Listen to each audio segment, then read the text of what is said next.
countdown. Ugh. Here we are. Hello. Welcome. Yay. Welcome to another episode of A Dangerous Podcast. I'm your host, Ian Alley Seals, and I am here with my fearless co-host compatriots. We got Jules, we got John, we got Nick, we got the group. Well, we don't have the whole group. We have a number of people not here. We got Jason coming in. And so first of all, gentlemen, welcome. How you guys doing today?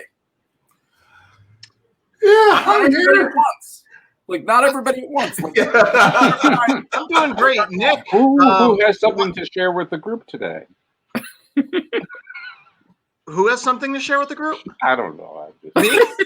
All right, so Ray isn't here. We should address that. Ray wasn't able to come on today.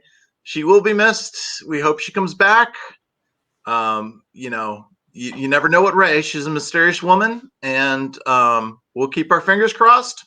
I think everyone will note the quality of the show drops significantly already. Right. It's a sausage party. Is what's happening? Great sausage party. This is I know, I do too, but it's middle-aged sausages right here. It's a gray-haired sausage party going on here, and Jason will be in to make it even more of a sauce, make it even more sausagier. Yeah, but he's a little younger. You know, Jason. He brings in the youth crowd, probably mid-30s youth crowd. Yeah, that we've got going on. So the Generation X, or no, we're Generation X, aren't we? We are Generation X. The millennials. He's a millennial. Okay, you know what? Not millennials. Who are the? Is it the Zoomers? Who are the middle schoolers right now? I don't know if we have a generation for them yet. Y or something. I think we don't have a designation for them yet. Are they just throwing out letters now? We're out of letters.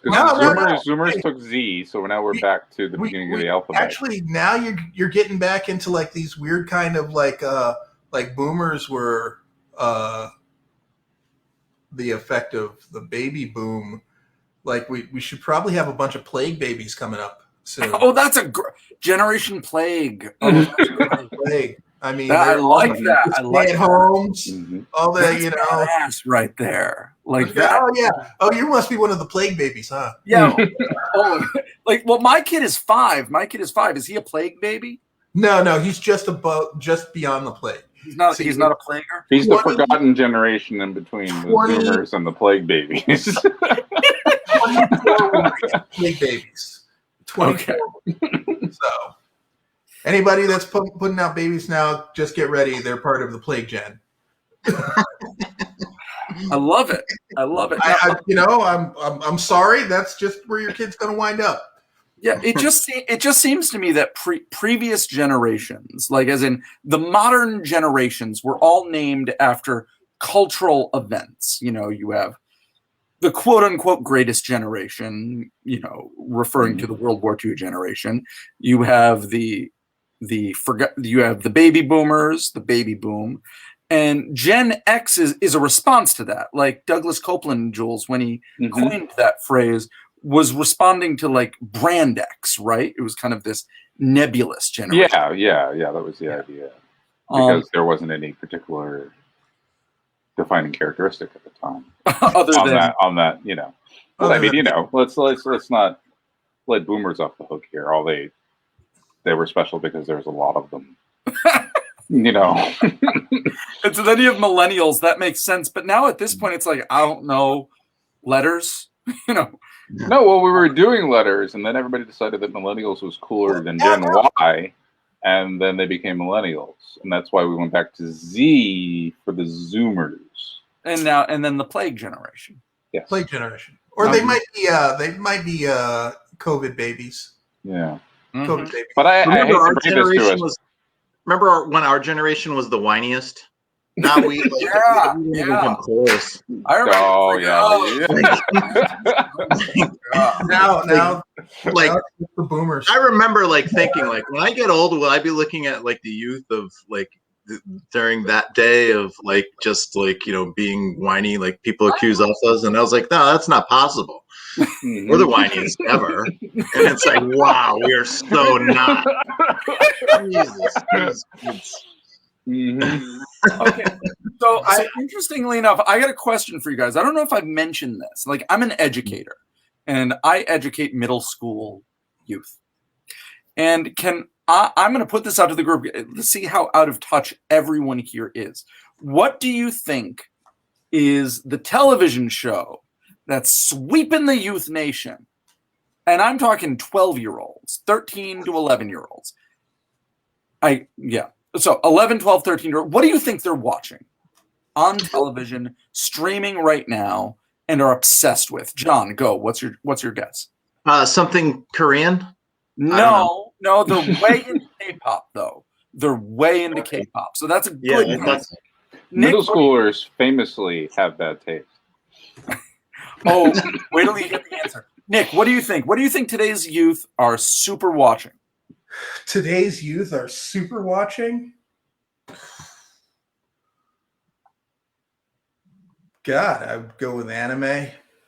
They are watching anime. In fact, I interrupted a discussion about anime today, but it's not anime specifically. Jules, what do you think it is? You told me, so I can't. You can't divulge it. I can't. Okay. I could have put in a show for everybody and picked something wrong, but I'm not that much of a broadcasting professional. Okay. So, what age group are we talking about? 11 to 13-year-olds, middle schoolers. Something on YouTube. Okay. We're not gonna do this for a long time, so I'm just gonna spill it. Grey's Anatomy. What? They're all watching Grey's Anatomy. I shit you not. Grey's Anatomy all the damn time. They're watching it. They're talking about it. They are reading it. They're on their Chromebooks in class. They're like, where normally I would come by and there'd be a video game that they'd be playing and I'd have to stop them. No, they have gotten around the school's firewall with the intention of watching Grey's Anatomy, all 25 years of it. I would be damn proud of kids if they got right. If they're watching if you found them watching television, getting around the firewall, that's great. I give them points for that. But doing it with the intent of not to play Call of Duty, but to watch Grey's Anatomy, man, I would give them points for that. I'd give them an A. Nothing's going to keep them. Nothing's going to get between these tweens and Patrick Dempsey. I'll tell you what. When I was a kid of that age, for whatever reason, me and my brother and he's a year older than me.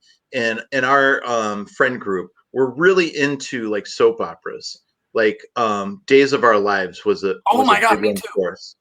Yeah, and so we're all we grew up in Hartford, and we're Hartford kids, but I remember we missed an episode one time, and this guy Pat Howe wrote it all down what happened in the episode, and he sold it to us. And we paid him money for it. And this is when my paper route was at your house, Ian, and we used that money. And that boy is now the editor of Soap Opera Digest magazine. I was just gonna say, guys, John, you could have just gone to Soap Opera Digest. They didn't have that back then, dude. This is old. I'm going to tell you how I got into Days of Our Lives. So, it was my... just getting Here's my story. This is how I got hooked on heroin. So, it was my senior year of college. And, I'm super into television. It's my identity. And I had somehow scammed my way into a 5-day weekend, where I had just crammed every class I could possibly do into one day. And so for one semester, I essentially didn't have classes almost every day of the week. And it was mind-boggling, and I had no idea what to do with myself. And I was talking to a woman named Lydia Anderson. She was a classmate of mine, and she was from the South. And I said, so, I've watched everything on television, but I've never watched soap operas. What do you suggest? And she's like, I've been waiting for someone to ask me that question my entire life. And she said, you could go, you could be modern like me, and you could watch Passions. You could watch Passions. Passions was a supernatural supernatural soap opera. It was supernatural. Yeah, yeah. From the beginning. Or Passions? like that. Oh my God! It was like David Lynch did a soap opera. It was about witches. It was about witches. Oh. And, I thought that like, was something that happened to soap operas when they got desperate, as opposed to like Dark Shadows. No, because Dark Shadows. Mm-hmm. You know, that was all it was about. Yeah. Mm-hmm. Passions, like Dark Shadows, just jumped right into it. It's just like we're witches from the beginning. She's like, I don't think you're ready for that. You know? We're gonna get you in on the ground floor, and you're gonna start with Days of Our Lives. And I jumped right damn into that. And I mean, that's just a science fiction television show. I mean, I'm a comic book geek. I'm a Star Wars geek, which we're gonna get there. See, we're gonna loop it around to what we're watching today. But I'm a science fiction geek, and so I walked into Days of Our Lives to a plot where a villain was putting brain control chips into people's brains and making them rob banks, and that villain could come back from the dead. It happened. And that's what I walked into with Days of Our Lives, and I've never regretted it once. See, they should have went the route where they just put a timed bomb around a guy's neck, make him rob a bank. I'm sure they did like that pizza delivery guy. Like, yeah, that's actually, see, John, you're good at making the sensible plots. Yeah, thank you. No, but my answer to that, John, is they already did it. There's a documentary on that. You should watch it. They already did it. It's the Superman syndrome. In the comic book Superman, the syndrome is the comic book has been around monthly since the 30s. They have done everything already. They had done everything you could ever possibly do with that comic by the 1960s. They were done. Like, there's a reason why there's 40 different types of kryptonite. There's 40 different types. They're like, well, what the hell are we gonna do? Magenta kryptonite. Well, is it just a legend that the kryptonite was invented by the radio show so that they could go on vacation? Really?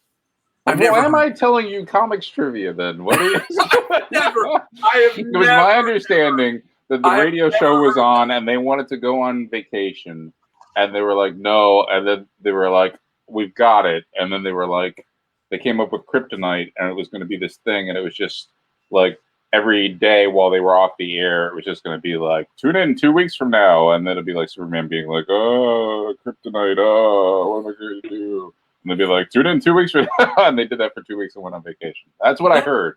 That feels real. I don't know.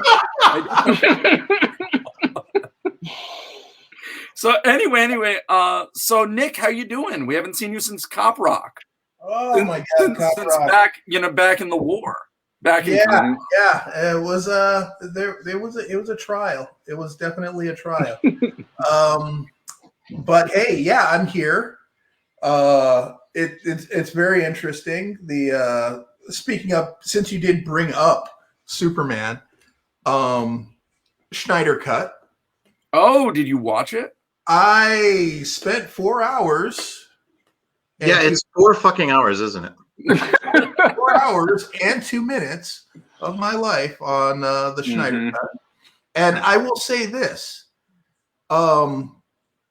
It was not that big a deal.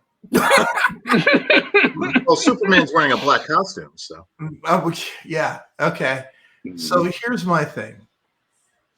Okay, Justice League, the first original, I've seen that more times than I really need to. Thanks, John. And it was just like this big advertisement to kind of say, hey, we can serialize the DC universe just like the Marvel universe. Come on, look, watch. This is what we did with Justice League. And that was like all these little like bits of fan service that were shoved into that to make it 4 hours long, where it's like, I don't know who they had playing. Well, I won't ruin some of the stuff, but they just spoil it. Spoil the Snyder Cut. The That's turkey, the hashtag okay? tonight. They kept stuffing the turkey, and after a certain point, that stuffing isn't going to get cooked in there. It's just going to be rotten, and that's what I got. Nick, do they have Crypto the Super Dog No, in the Snyder Cut? no. But they did watch it as Joker, redeemed. right? Because he was so fucking bad. Do they have Streaky the Super Cat? No, they do not. Oh, come on. I think They have Bizarro. might have been that really Yeah, how fat are they not- cat because they're not into the costumes right now. So, How come they haven't made a movie with Bizarro in it? you know what? How come they haven't made a movie with like Doctor Doom? That's what I want to see. Yeah. Nick, they've Put made it on like 3 of them so far. No. I'm talking a forgotten them. Doctor Doom movie. Yeah, it's All about him. Yeah. Yeah, where it's just, Because the Fantastic Four movies haven't done well. That's why.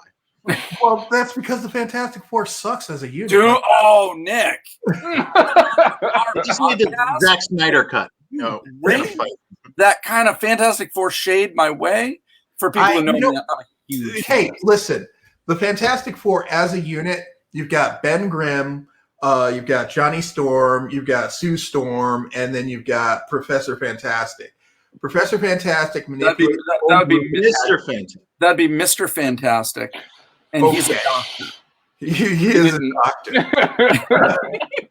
Manipulates the whole group into getting dosed with cosmic radiation, which very scientific there, Mr. Fantastic. They come out freaked, and he stretches a bit. Mm-hmm. You know, I think that's the evidence of a narcissist just trying to press his view upon the universe. Like okay, I'm about like we could do a whole podcast. Like I am so done with the interpretation of Reed as the antisocial like just sociopath. But like Nick, we will set aside an entirely different podcast for us to debate the merits of the Fantastic Four and my man Reed Richards. He's not a perfect man. No, We need, but we have different fish to fry in a completely different fandom, and That's right. But that is Star Wars, and we're going to get to that in a second. So, Nick, but Jules, how are you this week? How's everything going? Oh, just fine. Just fine. Yeah. I got nothing to report. What's the status of your computer? Nebulous. Ah, I'm getting there. you're getting there. It's a universe possibility. It's difficult to narrow down. So. Okay.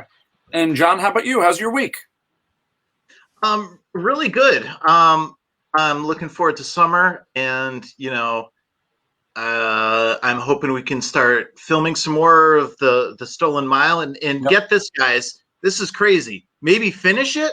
Oh my God! What? That's crazy talk. I know. Like, yeah, I know. what are you talking about? That's nuts. I'm Insane. Yes, we're gonna get this movie done. finish We're a gonna movie. move on. We're gonna move on to another short film that will take us 7 years. How about that? Sounds like a plan. The shark one. Not if we use my green screen method. We've literally sat through 2 Neil Breen movies, and you're still going to talk about the green screen plan. So, all right. Let's get to this, gentlemen. Let's get to this. So the film. Get it. So the reason why we're here today. The reason why we're here today is to talk about a beloved historical treasure, often ignored, which is not the original Ewok television show, No, but its not. sequel, which is Ewoks, The Battle for Endor. Am I saying the title correctly here? Yeah. Yes. Okay. So, little background. This is a weird way we're going to do this podcast right now, and I'm surprised that it's going to happen this way. So you have Jules, you have I. Nick, how big of a Star Wars fan are you? I know a little Star Wars. Okay, you're fluent in the language. Fluent in the language. John, you're a pretty decent Star Wars fan, right? You like Star Wars? Yeah, that's with the robots and shit, right? It's with the robots. Yeah, Okay. They got the laser swords. They got the rebreather samurais, everything like that. Yeah, that thing. We watched The Mandalorian at your house. It's we have. Yeah, you're familiar. Which was like better. Yeah, which was better than the original trilogy. That was the best Star Wars anything since the original trilogy. Yes, I would go so far as to say that. Rogue One. No. Different debate. But but what I find embarrassing, and everything about this podcast is embarrassing generally, is that we are going to talk about a bit of Star Wars ephemera, and we don't know what we're talking about. I mean, remember, the way our youth in terms of Star Wars was you ripped apart, if you were a nerd, you ripped apart and dissected everything that you could get your hands on. And because there was so little, all you had were 3 movies. I mean, not all you had. You had 3 amazing science fiction films. And you had comic books and you had books. And other than that, you had a few radio dramas. There was a cartoon show about C-3PO and R2-D2, and you had you had the reviled Star Wars Christmas special, which no one could ever see unless you got which was a musical, was it not? There was musical. It was a variety show. It was a variety show. Okay. And we have Albert says, I feel like the movie Small Wonder came up during Cup because Tiffany Brissett did. All right, Albert is here to save us with the trivia, I guess. Is the trivia that Ian was feared was missing. Trivia. Hold on, I gotta finish reading this. Did he make this up? I don't know. Did uncredited overdubs on Caravan of Courage, to which this is a sequel. Wow. That's some 6 degrees of Kevin Gold Bacon star for you, man. Man, you've got some serious geek points with that. Word. See, this is my problem because we're going to talk. Oh, yes, Cheryl. Cheryl just said there was a cartoon show with C-3PO and R2-D2. Let me get to that in a second. But here's my problem. At that period, nerds would just rip into and dissect everything, including these 2 Ewok television specials. People know everything. There are nerds out there who know the name of every Ewok. They know what planet Wilford Brimley is from. They know everything about this, and we know nothing. We know nothing other than what we've seen. So I'm going to be asking all of these questions tonight, and we're going to be like, so what was up with this? What was up with this? Blah, blah, blah, blah, blah. And everybody knows this but us, so I'm a little embarrassed. And I'm going to talk to a little bit about what Cheryl just asked. Cheryl, one of our viewers, said there was a C-3PO R2-D2 show. Yes, there was. It was a Saturday morning cartoon, and it was weird as hell. It took place, I believe, before A New Hope, before the first Star Wars movie, because I think it follows the adventures of C-3PO and R2-D2 with their previous captain, Antilles. Okay. All right. And that was the weird thing about anything Star Wars ancillary at that time. So right then, the trilogy is over. Return of the Jedi is done. And the powers at Lucasfilm said, what could we do? Well, maybe we could, I don't know, make a cartoon about the adventures of Lando Calrissian. Everybody loves Lando Calrissian. Billy D isn't really popping up everywhere. He could voice him. No, maybe what if we did? I mean, why don't we do something about the further adventures of Luke Skywalker? We could do that. No. Here's what we're going to do. We're going to do a show about C-3PO and R2-D2 in the past. That's what we're gonna do. And we're going to make 2 children's television shows about the Ewoks. Now, can I ask for a second? Yeah. Why do you think this is? I mean, there was always this idea that Lucas wasn't going to touch anything Star Wars unless it could be perfect. Like, that's why we don't make new films forever, why we don't do this. But we do have this weird ancillary stuff. We have these Ewok movies. How are these getting made? Why is Lucas allowing this stuff to be made? I'm not even talking about whether they're good or bad. We'll get into that in a minute. Are they coming out to kind of promote We all a watched movie the coming out? same show, right? Yes, we did. Okay, it was bad. Okay, yes, but we'll get to that in a minute, Nick. I'm talking in I'm general. just pointing that out because that Why is this interpretation getting made? To promote the movies he was coming out with, wasn't They're it like already done. 86? Wasn't that this came out in Ewoks Battle of Endor came out in 86. 85. This is directly after. Did you take a good look at the Ewoks? Maybe it was just a cash Did you- in because he knew he wasn't going to make make any other movies. Did you really look at that? Did you look at those dead eyes that were staring out? Yeah. Those dead, unblinking, like, those, they're cannibals, right? Yes. No, they're Yeah, not Ewoks- cannibals. They're not cannibals. They eat people. They are not people. Who, Ewoks? Therefore, You're talking about Ewoks? We're talking about Ewoks. Oh, by the way, Ewoks eat people? Oh, Yes. hold on. We have Yeah. Karen has just said marketing Ewok stuffies. Okay, that is absolutely true. There you go. Right. So it's Yeah. right at that time they're trying to sell toys. Sure, okay, I'm Now- with you there. Now, Kids also loved Ewoks. I loved Ewoks. consider the social angle as well. And I'm talking from a point of view of, at that time, how many networks were there? 3. Yeah, You like had three. ABC, NBC, CBS, and PBS. Fox just came out. They were like nothing. They were the joke network. And it was pretty much, that was the extent of how you found stuff out. There wasn't internet, BBS.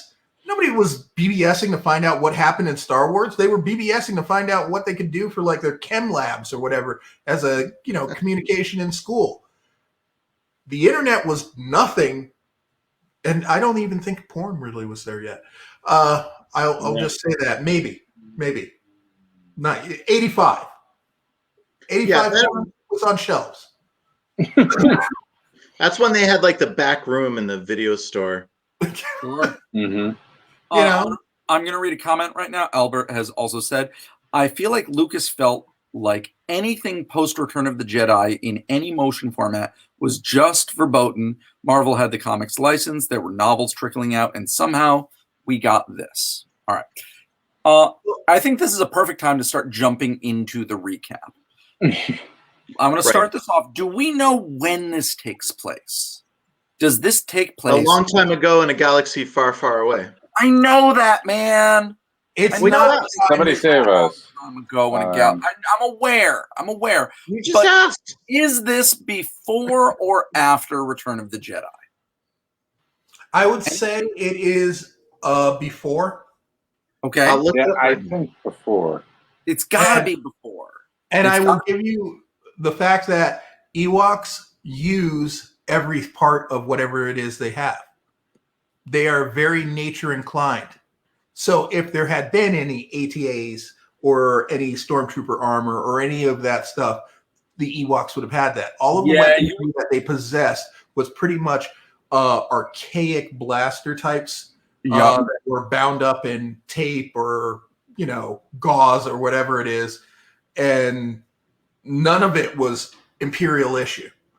Sure. Yeah. If this was post, here's the funny thing. I want to say if this was post Battle of Endor, then yes, we would have had Ewoks with like stormtrooper armor plastered everywhere. They would have had cooking pots made out of stormtrooper helmets and everything like that. Okay, Gunarso just says the definition of cannibalism gets complicated in a world with multiple sentient species. While Ewoks aren't technically cannibals, killing and eating other sentient creatures is problematic to say the least. Saying it's not technically cannibalism is a cheap out. Thank you. I agree with that. I would say cannibalism is horrible, but it's not the only horrible thing you could do. But I always thought that it is the fact that you're eating the same creature that you are, Yeah. not that it's just bad. So Another reason. like the prohibition, we haven't defined the word. What's the word for eating sentient? Sentient. I don't know. Can you imagine eating an Ewok? How horrible that would be. Well, actually, this was the. I lied. I did. I've had some at Galaxy's Edge. They serve it there. They do. They do. You want to know how I know this? It's the only bit of research that I did. Guys, the only bit of research that I did. I wanted to know about the planet Endor, not the forest moon of Endor, where this film is taking place, but the planet of Endor that it orbits. Mm-hmm. And in that, we know nothing about the planet Endor. So wait a second. Is this on Endor? It's on the forest moon of Endor. This takes place on the forest moon of Endor. The forest moon of Endor. Not Endor. Endor. Right. Yes. No, So Endor is the planet. Yes. Endor. So on the forest moon of Endor. So I wanted to know about the big planet. I want to know about the big thing. And I couldn't find it. It calls it the Battle for Endor. Yeah, it's an issue. It's an issue. Okay, you're also saying he would eat an Ewok simply on the principle that they would eat me, right? Yeah, I feel the same way. I've got this.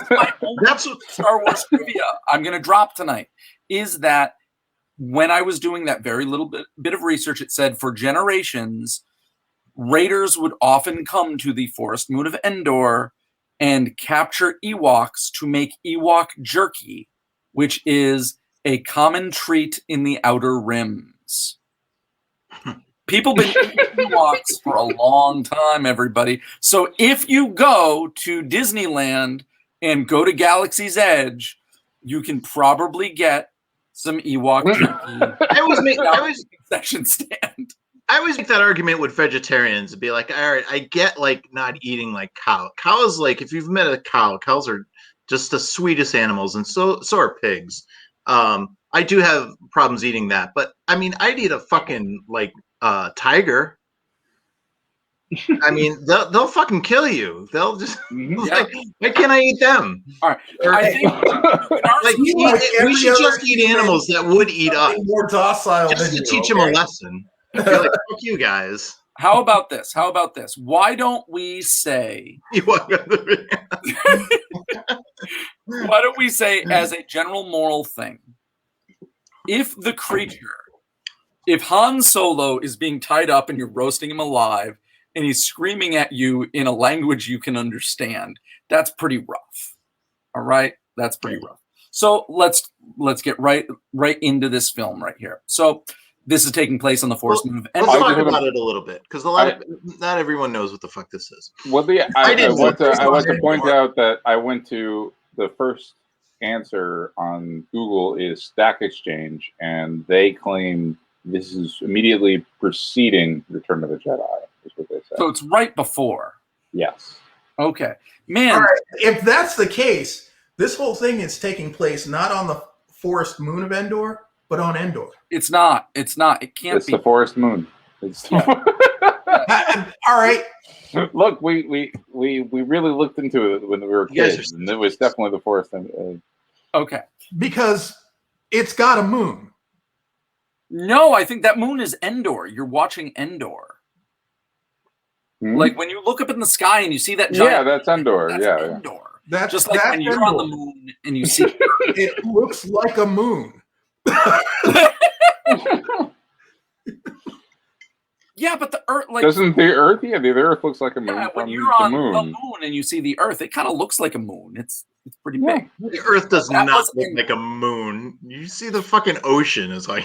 It's not a fucking the definition of moon does not preclude an ocean. Or what? Forests, the definition of moon does not preclude an ocean.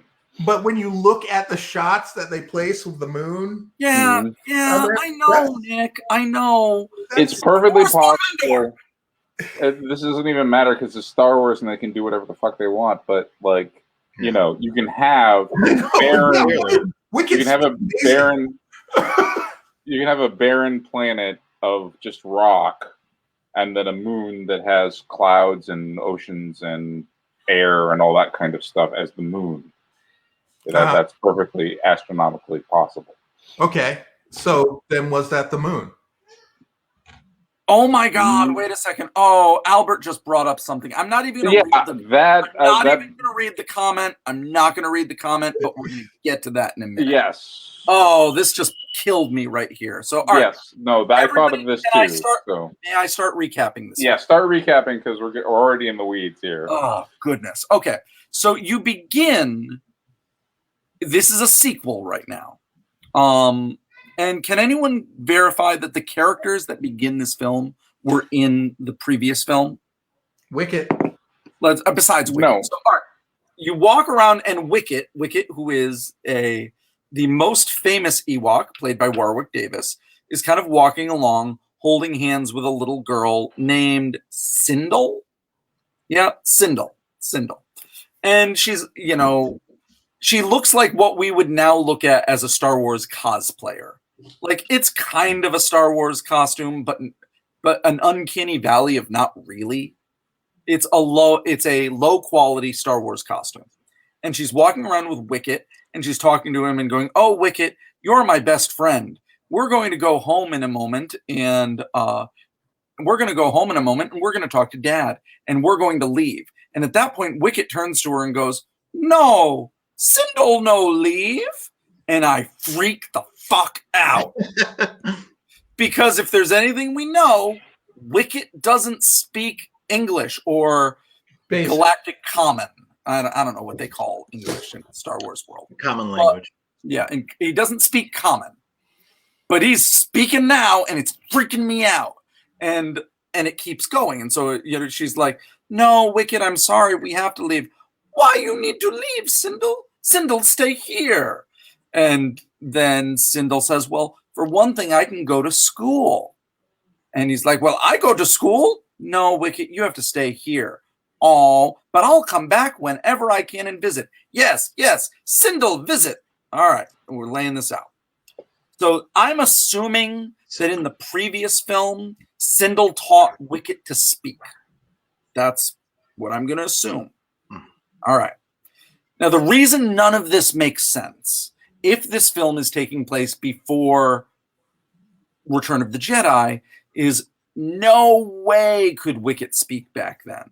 He spoke Ewok, just like all the other Ewoks. That was exactly why you needed C-3PO to interpret. Right. So what the hell is going on here, people? I'm not crazy. I'm not super into continuity. I think Star Wars continuity is tenuous at best. Because if Star Wars continuity isn't tenuous at best, then you've got to really assume that Luke Skywalker made out with Princess Leia a whole lot before he found out it's his sister, and everything gets weird at that point. So I'm not super tied to continuity. Hey, they're a royal family. That shit happens in Game of Thrones. That's all I'm saying. Right, Game of I'm not super into each other, okay? Yeah. So I'm just saying I'm not super caught up in Star Wars continuity, except that this thing could speak English and then couldn't 3 weeks later. That's gonna get me messed up right there. Can I just stop for a second and just talk about Cindel, who is played by a 4-year-old? You never see, and she had a lead role. She had a lot of lines. That was you insane. Never see somebody this young. It's been a long time since you've seen somebody this young. This is barely a toddler. Child labor laws involved here. The child labor law. This is before they made some changes into child labor laws. I'll tell you what. I mean, this is a very young actress who has a huge, and is opposite Wilford Brimley.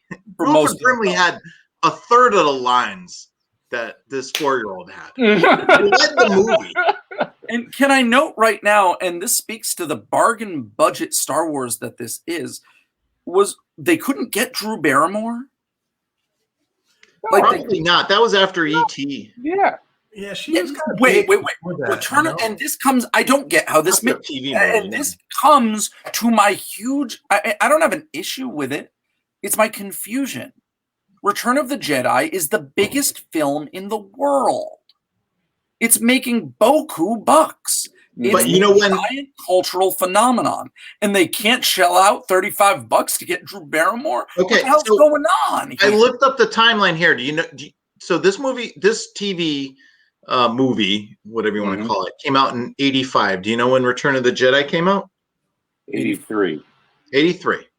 Yeah. So that was years ago, and there was no more Star Wars movies in the foreseeable future. They thought it was done forever. They're not going to spend a lot of, No, I'm gonna fight you on this. and no, and let me just say that, like, this, it makes a lot of sense to spend, movie money on TV shows now, but back then that was unheard of. You didn't get anywhere near the. Okay, that's a good point. You don't get movie stars on TV at that point. Right. Right, at all. Like not Not even even with close. the money. Even if you had the money, if you're like, you cost $5 million, we be on TV for $5 million, the actors would be like, I got to get the fuck out of here before my career is ruined. Yeah. Look at the Star Wars. What was the Star Wars special? The musical one was the Christmas special. The Christmas special. You know who wasn't on that? Like the official movie stars, Harrison Ford. Harrison They Ford had was not in that. right. They had some of the other actors. They had Mark Hamill. Who weren't established movie stars. You know They who's had not B. Arthur. Harrison Ford. Yes, B. Arthur. Yes, Cheryl's asking if Wilford Brimley is the diabetes guy, and now's a good time to jump in because I got a lot to fucking talk about Wilford fucking Brimley. Well, is it this time because we haven't even gotten to him in the film yet? Can we All right. hold off on just? Okay. I gotta hold out, and then I got a mouthful on Wilford. So, all right, I'm going to start speeding through this. So we've established that Wicket and Cindel are friends. We established that in the previous film, I am assuming. And then they go over to. They go. I gotta stop you. Alfred said Harrison Ford did a cameo in the special. He came in for like 5 seconds. Really? Okay. Yeah, he came in for 5 seconds. I think they were all probably $1 million right there. That was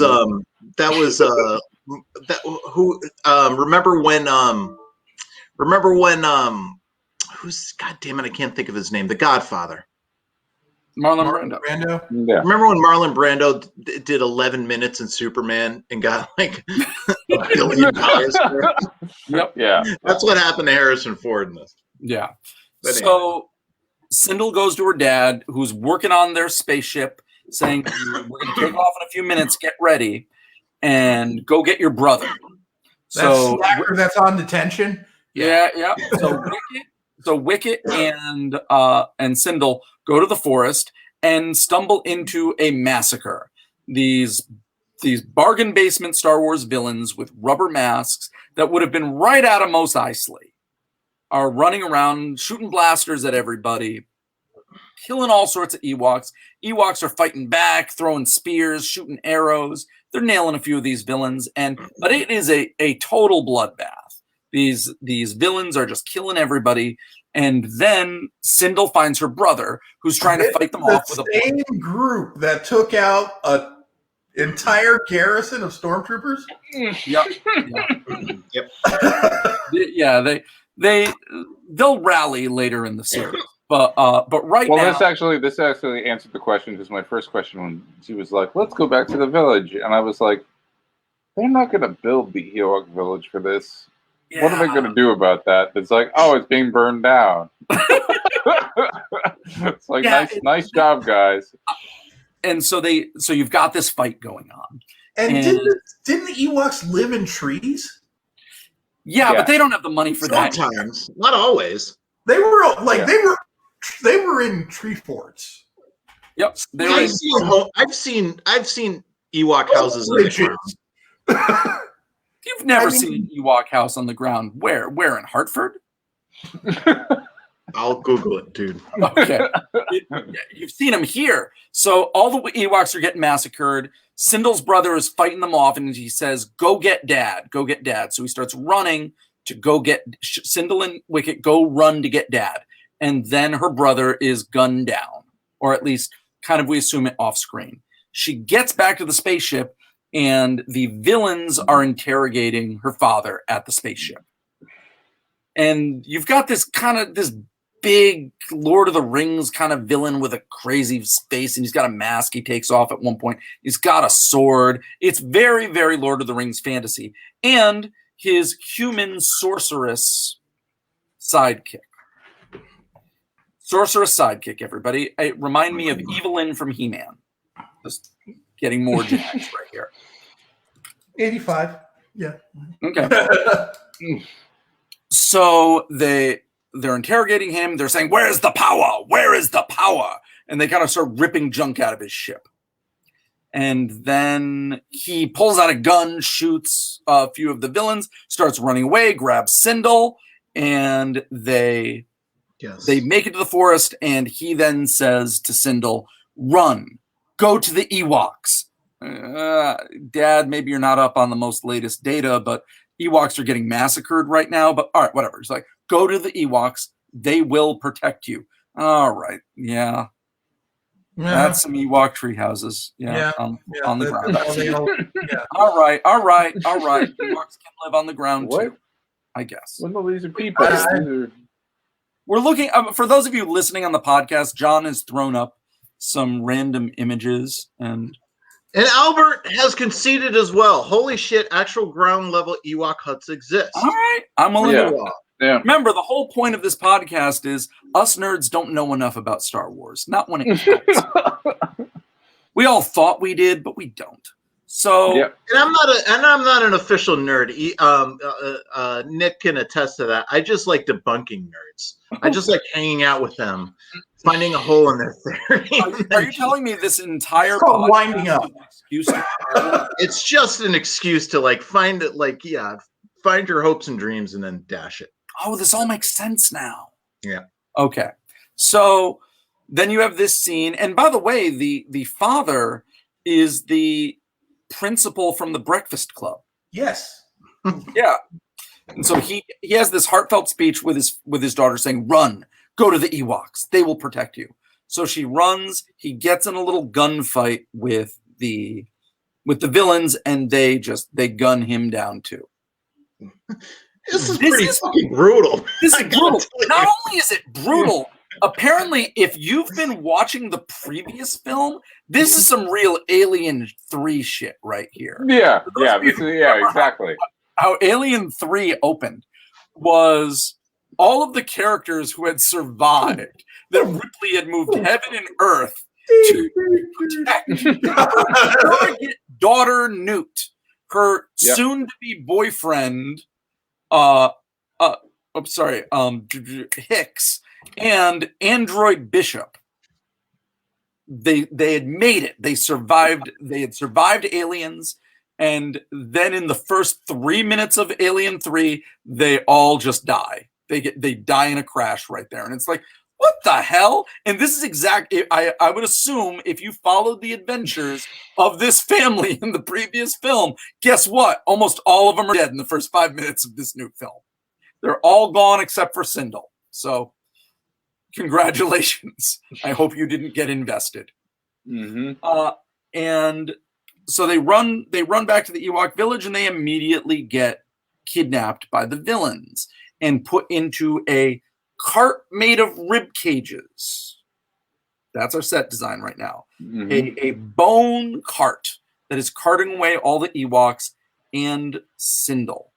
And that cart, and this is another bit of trivia, those carts are being pulled by this reptilian bipedal creature, which we now would know as blurgs. Blurgs, which we saw in The Mandalorian. Now, I got to note this. I looked up, I guess I did a lot more research than I thought. I looked up blurgs, and I looked up appearances, and they do not say. There's no mention in the Wikipedia. There's no mention in the Wikipedia of Ewoks Battle for Endor being a place where blurgs were first shown. But we've all seen The Mandalorian. Those were blurgs, right? Yeah. Yeah, they were straight up blurgs. Because as best I can tell, Jon Favreau just wanted to canonize as much uncanonized stuff as possible in the Mandalorian. Just take everything that was taken away and just put it all right, really quickly. I know we're getting off topic, but does anybody else feel like the Book of Boba Fett is just going to fucking jump the shark? I don't know. I have no hope. How for many shows do they have now? I don't even know. I mean, I feel like they have to. Wait, Boba Fett is. Get in there and say something before it's even out, John. I mean, I'm just telling you the truth. You know it's gonna fucking happen. Nick, we go through this shit all the fucking how time. are you And I'm right. say And I'm that right. about the I'm Mandalorian? I'm How are negative. you going but to I'm have fucking a right. show without anybody that's a Jedi? How are you going to just have it about bounty hunters and Boba Fett? That doesn't make any. Oh, look at that! It was really good. Oversaturating though. The Mandalorian is fine. Leave it the fuck alone. Why do we gotta fucking oversaturate the market? You know, Because they're busy. and they're gonna have the Book of Jar Jar Binks. Okay, guys, but let's bring it back to the time period we're in, where the market was not oversaturated, and all we had is Ewoks Battle for Endor. That's right. So, yeah, the Ewoks Battle for Wicket Endor. and Cindel are being carted off to the camps, and Cindel has this scene where she says, "All of my family are dead. What is to happen with me? What am I going to do?" And Wicket says, "I'm your family now." Like, holy shit. Fucking depressing shit, right? Man. This is a 4-year-old. Yeah.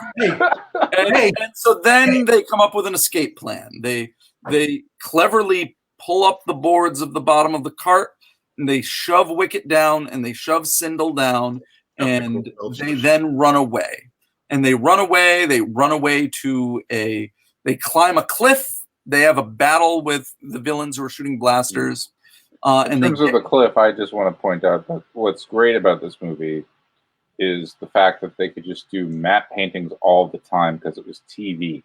So they could be really small, and they were just like, just do a matte painting. They're just like, boom, they're small. You know, when we do Star Wars, it's got to be like 10 feet by 10 feet or whatever, right? And they've got to like spend 6 months doing every painting, and then they're like, TV, okay, well it'll be like 8.5 by 11, and we'll be done in 3 hours.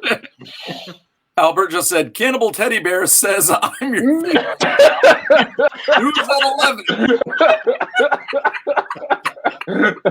That's fucking Okay. With the dead eyes. Yeah. Okay, so let's talk about the eyes for a second. I'm sorry. Again, bargain basement Star Wars, and you will never hear that term again. Because from this point on, everything Star Wars will be as much money as you can throw at it. No matter what. You can't say that, for instance, later on, the prequels were bad because they didn't spend enough money. Like, that's never going to be said again. But here, they're like, all right, we got a Star Wars property. We're going to have Ewoks. Oh, they just can't blink. It'll be fine. It'll be fine. It'll be fine. I mean, was Jim Henson involved in this film? Apparently not. I don't think so. I don't think so. The closest thing to a Muppet was like that little fast-moving. Yeah. Was, Wilford Brimley's pet. Sure. Yeah, Teak. But we'll get to that in a second. So they climb up. So Cindel and Wicket climb up the cliff, and they go inside a cave, and they start a fire, and they spend the night. And Wicket starts finding a pile of bones, ominous enough, and he starts putting together a hang glider. All right. First off, I know where you're going. Wicket puts together pretty much a Sports Authority hang glider. Sports Authority. You know, been bankrupt for 10 years. I mean, like. They decide, oh, hey, let's stay here in this cave. And Wicket picks up, like, oh, look at this bone here, this one. Oh, yeah. And boom, hang glider. Principles of aerodynamics, Bernoulli's principle, all that stuff. And he whips out a hang glider. The Wright brothers couldn't put together flight for, like, how many, like, years they were trying at Kitty Hawk. Wicket was just sort of like, hey, oh yeah, I'm actually part of a space-bearing race, and hang gliders are nothing for us to whip up, you primitives. Oh, hey, you look pretty tasty, though. Yeah. Wicket's putting together this hang glider, and so he then goes to find more materials, and he pulls a giant bone out, and then a monstrous creature comes out and tries to kill him. It's kind of like a pterodactyl meets a chicken. I don't know. It was a big flappy bird kind of creature. And I'm now going to move on to my thesis statement about the Star Wars universe. I know everybody's been waiting for me to tell them what I thought of Star Wars. And I love Star Wars. But since The Mandalorian, I've been thinking about this, which is Star Wars is a horrible place. The Star Wars universe is just the worst place anywhere. It's not a place of dreams and wonder. Have you been to Bridgeport? It's like space Bridgeport. Star Wars is every time I go to Bridgeport, it's just monstrosity and suffering everywhere. Just everywhere you go, it's the worst of class warfare. It is just there's monsters and grime and disgustingness everywhere you go. And this cave was just another example. They're in there. What's there going to be? Of course, there's a flesh-eating monster right there. And so they kind of fight it a lither bit, and then Cindel gets snatched by the creature and it flies away. Where is it flying with her? That's its home. But it flies away with her, and Wicket's like, okay, got to get this hang glider moving. He jumps in the hang glider, flies out, and then they have an aerial battle. He somehow gets up above the creature, drops a rock on it. It drops Cindel. He somehow flies down under her, and Cindel falls onto the hang glider, and then they crash land. Let's not think about this too much, people. Let's move on because we got to get to Wilford Brimley, and we're almost. Can I just say something really quick about Bridgeport? Please do. All right, when I was a kid, and this was in the 80s, and I don't know if I haven't spent a lot of time in Bridgeport, but I remember going there one time, and I saw a corporate building of the Hells Angels. It was like a corporate headquarters for the bike gang. That's when you know you're in a bad town. That's all I gotta say. There was a corporate headquarters of this ruthless motorcycle gang in Bridgeport. It's a club. Thank you. Yeah, it's a club, all right. I'm going to tell you right now, I would hang out in Bridgeport over almost any location on Star Wars, any given time. Because you're just going to get. Could we just call it Space Bridgeport? That's Space what Bridgeport. All of Star Wars is Bridgeport, right? It all is. So I mean, Star Wars itself as a world works for the elite. It is the 1% world. If you're part of that group, nothing touches you. Hey, look at that. Everything's fine for you in Star Wars until you're not on the Emperor's good side, and then it's not so fun. It's kind of like Trump. No, it's more like that, I guess, because being a high-ranking Imperial officer is not a good job. it's a No, God, no, not on. I'm just saying. Guys, can I say something? Yeah. Mm-hmm. Hey, Boom, Jason. it's Jason. Hey. Hey. Whoa. Welcome. Just finished 12 hours of work. Oh, welcome He back. works Well, hard for his money, so you better treat him right. I'm sure you were just rip-roaring to go on an Ewok movie. So, Jason, let me tell you where we are. Wicket has just rescued Cindel with his hang glider, and they just crashed on the ground, and then they make a fire and they go to sleep.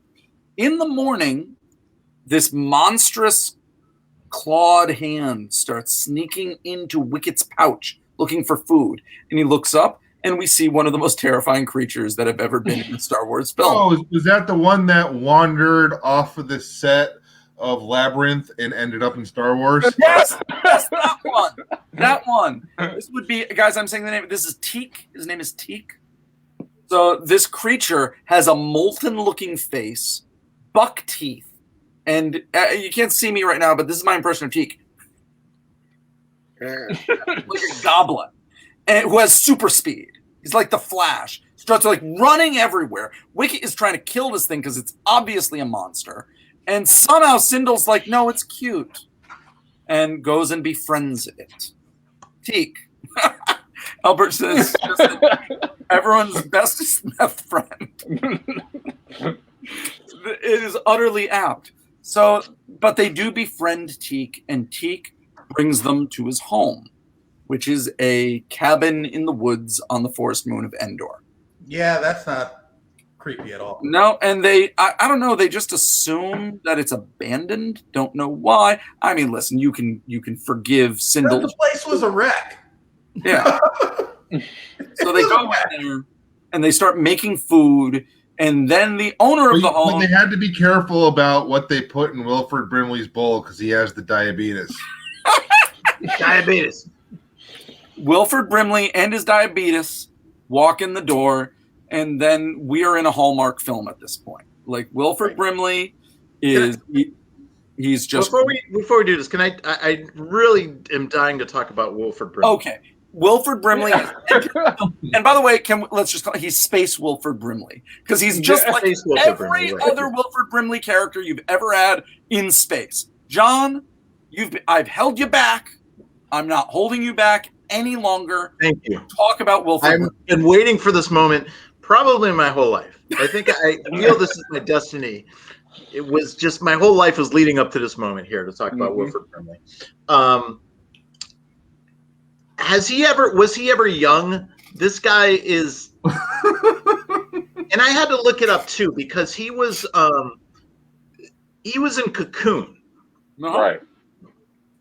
And he just died like a little while ago. What? And I was like, when he died, I saw it on the news, and I'm like, Wilford Brimley was still fucking alive, and like it was like 2020, still alive. He was in Cocoon as an old man in the 80s. Yeah, the point of Cocoon is he's an old man trying to be young. That was in the 80s. His whole character was I'm old. Do you know how old he was? How old was he? In Cocoon? He was 50 years old. That's not that old. No, all of his co-stars who were old men were like in the 70s and 80s, and he was fucking 50 years old. Mm-hmm. Wilford Brimley, he was 3 years older than I am right now in fucking Cocoon. Mm-hmm. Oh my God! He had city miles on him. Okay, he had city miles on him. Diabetes will do that to you. That's what I wondered. That's what I've wondered about him. It's just like exactly what did Wilford Brimley do to get that old, that fast? What didn't he do? Apparently, I mean, because it had to have been something crazy. Although it could have been something. There's some famous Japanese director, I don't remember which, who had found some guy when he was like 25, and the director was like, "You're going to be the best old man I've ever seen. So I'm just going to hire you for every movie until you turn like 40, right. And then we put a white wig on you, and then you're just going to be an old man from then on." And that's what happened. I don't know any more about that. I guess Hollywood like really was here's a guy who looks old, but he's very young, so he can shoot for 12-hour days. It's like child actors. It's like the child actors. He's 80. The child actors are the older actors who are very short and look younger. Mm-hmm. So that's why they pick the child actors. Yeah. So you're saying that's a similar thing. Old actors that they pick to just be old? Hmm? Yeah, hey, you know what? You look like you've lived a hard life. How'd you like to be a star as an old man? Does anyone ever get pissed off at Wilford Brimley? I mean, I always felt he was proud of his diabetes. That really pissed me off. He was fucking proud of his diabetes. Dude, if they could make it rain like they made it rain on Wilford Brimley, just like... what asshole is proud of his diabetes? I wonder how people with diabetes feel that he's their celebrity spokesperson. Was dead now. He was their celebrity spokesperson. Listen. Like he lasted a long time with diabetes, man. You got to give it to him. Yeah. Wilford Brimley was a national treasure. But like, you are correct. Here's I've never thought about it this way. Here is a new barometer for are you old? Are you the age that Wilford Brimley was in Cocoon? that means you're old. No, And not I really, thought- because I Well, thought it only means you're old by Cocoon standards. no, because there's the bot. There's a bot on Twitter that just tweets out birthdays of people who are now male actors who are now older than Wilford Brimley and Cocoon, and you get confused when it's like Paul Rudd. You know what I mean? Oh my God. You know what I mean? So it's just like you're just like, how does that work? Yeah. Here's one thing I'll say about Wilford Brimley congratulated him on that when that happened. Paul Rudd was like, nice job. Okay, John. There's one thing I just want to say about Wilford Brimley, and then we'll carry on. Wilford Brimley, rest his soul, moment of silence. He made diabetes cool. That should be on his gravestone. We're just pumping up their blood. All right, here's one for you. Name 10 young actors.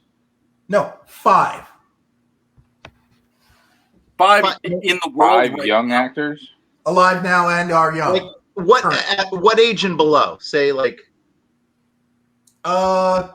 22 and below. 22. Oh, you got to be kidding me. Hard. No, they don't even hire those people. You couldn't name me 5 people 22 and below, much less.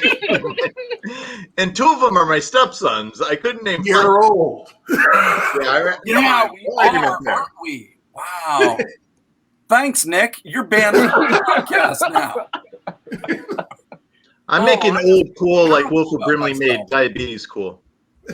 I was about to say Zac Efron, and I'm like, no, that doesn't count. He's not that young. No, not anymore. No, they're all it like the really young, hip, hot. Who's somebody now? I mean, look at the girl that was in the Battle of Endor. How old is she now? She's my age. We're the same age. Yeah. Okay. Now she was just a baby then. Here, guys. Now that we're all real sad, let's move on. So, I mean, I'm going to zoom through this Hallmark special that is the Wilford Brimley in space. It follows this mold. Wilford Brimley doesn't want the girl and her Ewok friend in his house. He's gruff and angry. He was kicks them such out. a dick. But he's playing. Hey, you know This what? is like a fucking 4-year-old, and he won't let him in his house. Like, what a fucking dick. You know what? That is the appropriate response. Because had he been like, oh, hey, oh, you found my place, huh? Oh, You're hey, a well, mean maybe man, Nick. yourself You're something just- up. you're- That would have been the you're creepy guy. Yeah, that's a good point, Nick. That's a good point, Nick. You're And just- also, again, this little baby, and you don't even call her a kid because she's like a fucking baby, like mopes outside his house. Yeah, like, but- well, I guess I'm gonna have to sleep outside. I'm cold. who's this 4-year-old hanging out with? A cannibal teddy bear. You gonna let this cannibal And teddy bear in your house? Wilford Brimley is more of a dick than fucking the cannibal teddy bear. We don't know. Okay, so whatever the case, yes, he's mean to the girl. He's mean to Wicket, kicks her out, and then he finds out they've been cooking food in his place, and it's some really nice nosh. It is some. He's got some good stew. They were making up some biscuits, and then Teak, he's like, "Well, all right, you take as many biscuits as you want, but don't you feed it to that girl and her teddy bear." And Teak, Like, what a fucking asshole. Like, not only do I not want her in a house, I don't want her fed at all. So Teak, I guess none of you have read Thomas Hobbes and his philosophy of the state of nature, because essentially Wilford Brimley is an embodification of a person who has adapted to a state of nature. That is to say that. Leave it to fucking Jules to get philosophical over. Like, I'm just saying, you just can't let the random kids into your hut. You just, you can't do that. It's a the state of nature. child, It's the moon. It's the moon of Endor. All sorts of crazy shit is happening. Yeah, that's what I'm saying. Like, you just gotta go to your hut, and you gotta mind your own business, and you gotta take care of your own shit. what happens when outside of its house? It's gonna sleep outside with a cannibal bear. Oh, For all we John, know, this happens every week. I'm going to back you up on this. This is the Star Wars universe. You do anything and you die. You buy a robot. You know, and, I and you expect get this. burned I alive expect in this your from house. Jules, and I expect this from Nick, and I expect this from Jason. But you have a child, dude. You keep your nose down in the Star Wars universe, everybody. You keep your nose down. But anyway, it doesn't matter. It doesn't matter. Evil man. I'm going to quote Albert, who just said, "Space Grump to Teak. I'm going to go get some stoop. Don't you move, my pet meth monster. Don't you dare share those cookies with Space Moppet and her cannibal teddy bear." And he does. He super speeds outside, gives her some biscuits. They light a fire and they go to sleep. And then Wilford Brimley comes out and he goes, "What are you doing lighting a fire out here in my... You can burn the place down. If you're going to have a fire, you got to put it in a fireplace." But we do... Wasn't he the voice of Smokey the Bear once? He was not. I'm willing to He start that was the spokesperson for Diabetes the Bear. So But this Brimley, is very 80s. I got to point out, this was super 80s because, like, this was character development back then, where the guy would be a complete fucking misogynistic dick and then evolved into a soft heart. I mean, even Han Solo was kind of... no. Kinda? This is different. No. This is different. And this is a trope. This is the Hallmark Channel trope. This is a very, very children's television trope. Yeah. Child meets grumpy adult. Child melts grumpy adult's heart. Grumpy adult becomes their parent, mentor, and comes to save them. That's the trope. And that's what happens here. I'm going to skip a whole bunch of stuff here. That's what happens. Wilford Brimley lets Wicket and Space Moppet into his house. They warm his heart. They become a family.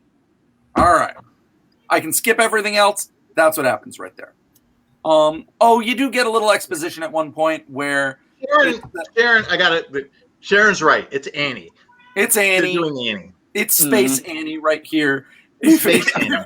If Daddy Warbucks was a Right. hermit hobo, With Just Danny a Warbucks guy. had diabetes. That's what Just a guy who had a hut and some biscuits. I'm Diabetes. I'm saving my life of starving to death in the forest. Going to this hut where they've got biscuits. That's it. Do you remember those oatmeal commercials with Wilford Brimley? yeah, sure. Do you think that oatmeal like kept him alive so long with diabetes? We I don't know. Probably. Just a why random. aren't we eating that much Yeah. oatmeal then? Maybe I should eat some fucking oatmeal. I don't know. Lowers Do your it. cholesterol, helps your overall heart circulation. It's the right thing to do. Are you guys paid by the Wilford Brimley estate? Is that why I you're just can't stop thinking about him. I don't know why. So I got to talk about the villains. All right, and I'm going to do it super quick. Now, you then cut to a castle. Who here is going to understand this reference? We then cut to the set of Krull. Yes. We then cut to the set of Krull. There's this dingy medieval castle. Inside, you got the villain. I don't remember what the villain's name is. Anybody got that offhand? No. Our big villain who's got the sword. He's like an evil Kurgan from Highlander.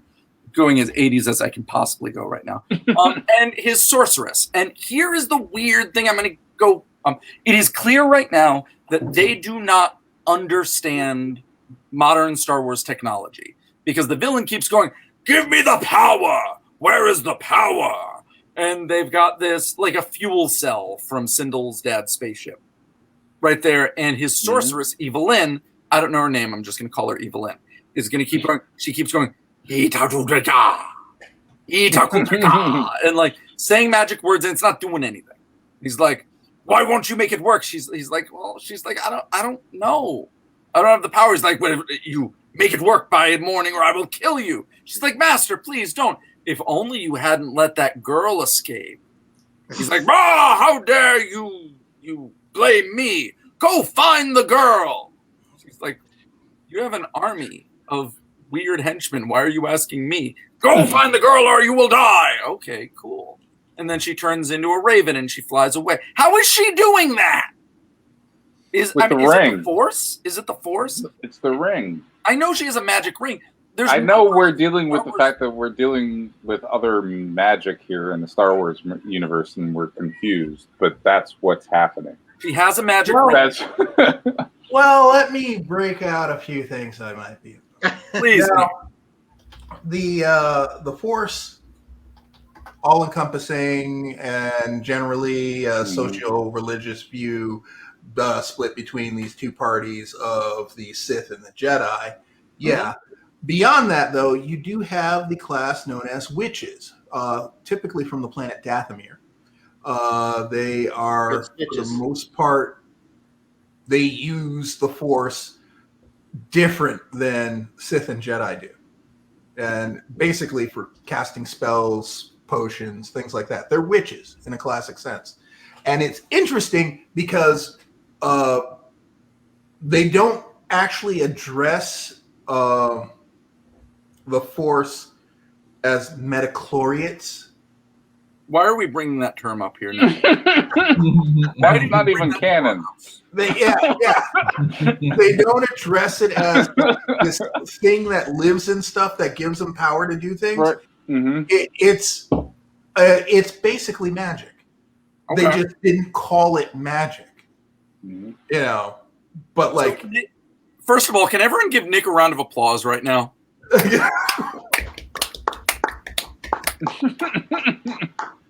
Thank you for that. That was inspired. Now, since you are our resident non-Jedi Sith Force expert now, would you say that Star Wars Evelyn is a Force witch? yes. Okay.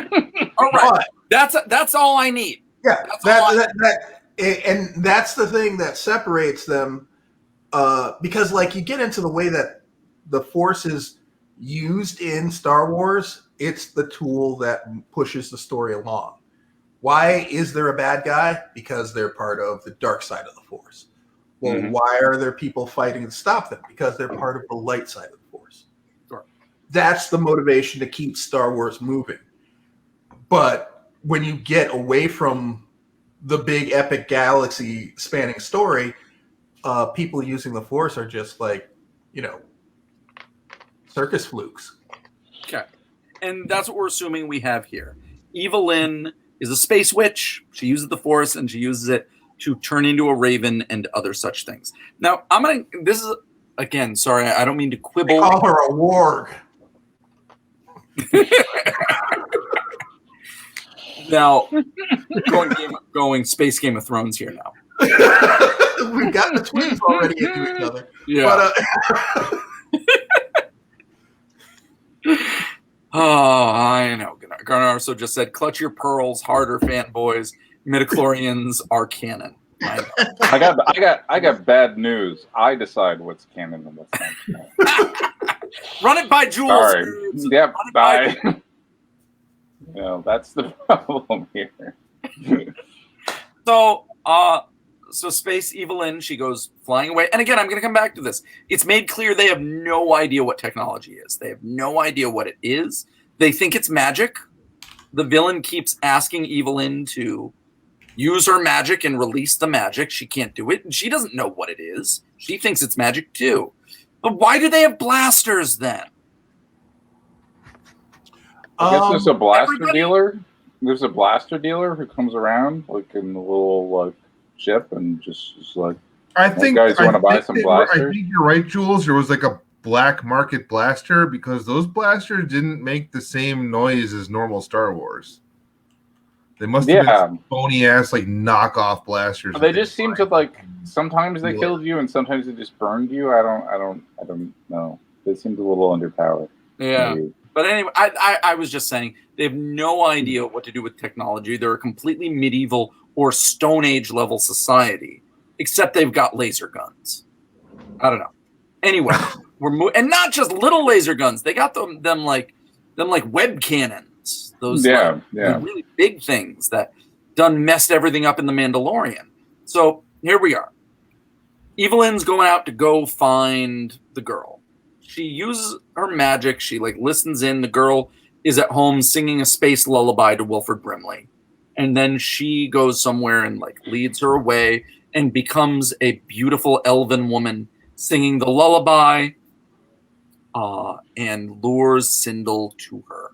And then she uncloaks her magic, shows that she's Evelyn, and snatches her up. Wilford Brimley and Wicket and Teak have found it, and now the chase is on.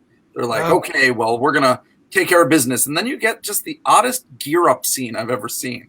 So when you have a gear up, yeah, you know what I'm talking about. Like in a normal film, like let's say like an action film with like Schwarzenegger or Stallone, you'll have the gear up scene. You know, like you have the gun, puts on your gloves, buckle your bandolier with bullets, take your knife, put it in the sheath, and then pan up as you're like putting war paint on your face. All right.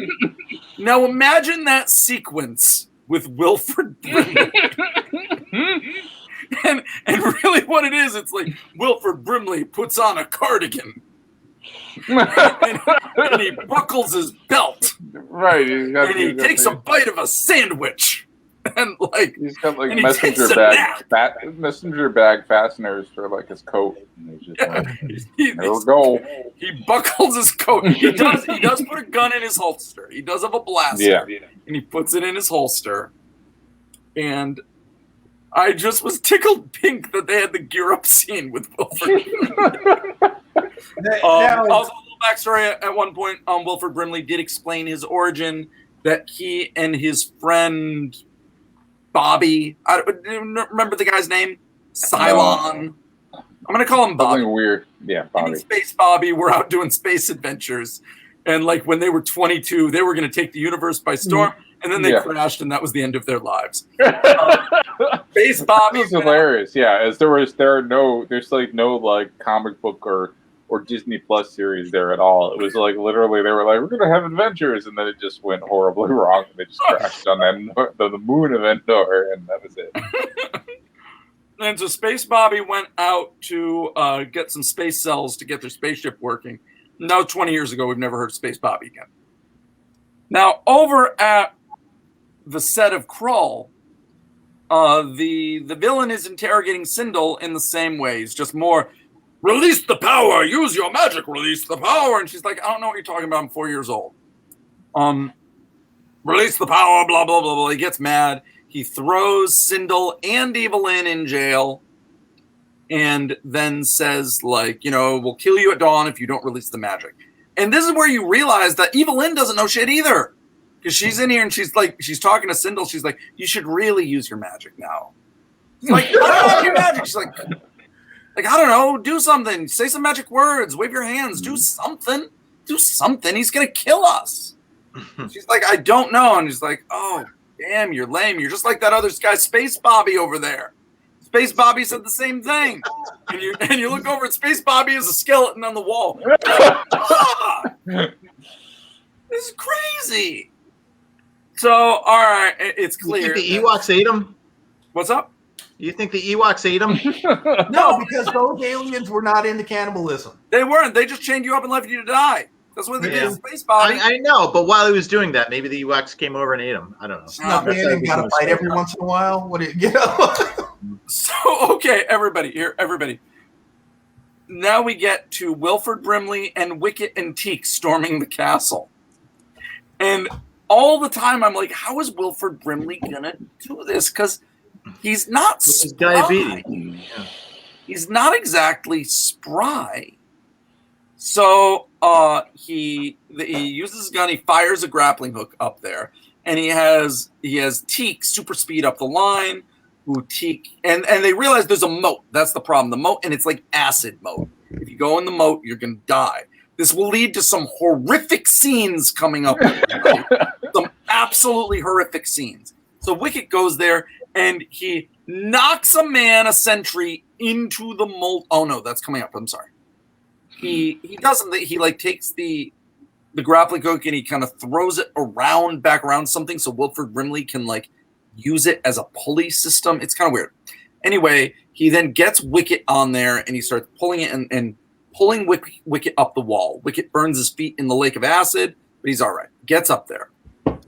And then Wilford Brimley is trying to figure out how he's going to get across.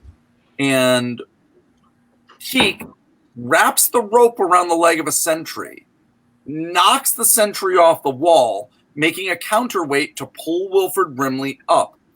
In the process, dropping this sentient man, villain though he may be, into a lake of acid. All right? How is the wacky way that we get Wilford Brimley up this wall? Let's drop somebody in acid. That's what we're going to do in this children's television show, everybody. But they were a bad where we are. Star Wars is nothing but horror and cruelty. I will defend this as the day is long. These 80, like, we spent thousands of years telling horrible stories to children, and then at some point in the 90s we decided, we shouldn't do that. To children, this is horrible, but it's obviously not. It's obviously not horrible, and it's obviously good. So we should probably do it again. But that's my piece on that. Okay. Well, then you'd be happy to know that there's so much death and misery in this film. So much. Because now, I mean, I'm not even going into all this. It doesn't matter. There's a bunch of scenes. Okay. Oh, no, I am going into this. Because they need to get the keys to unlock, all the Ewoks and Cindel. And so Teak goes to these two sentries who are playing cards.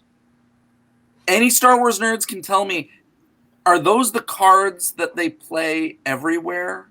Is that the card game that like Han Solo beat Lando Calrissian with?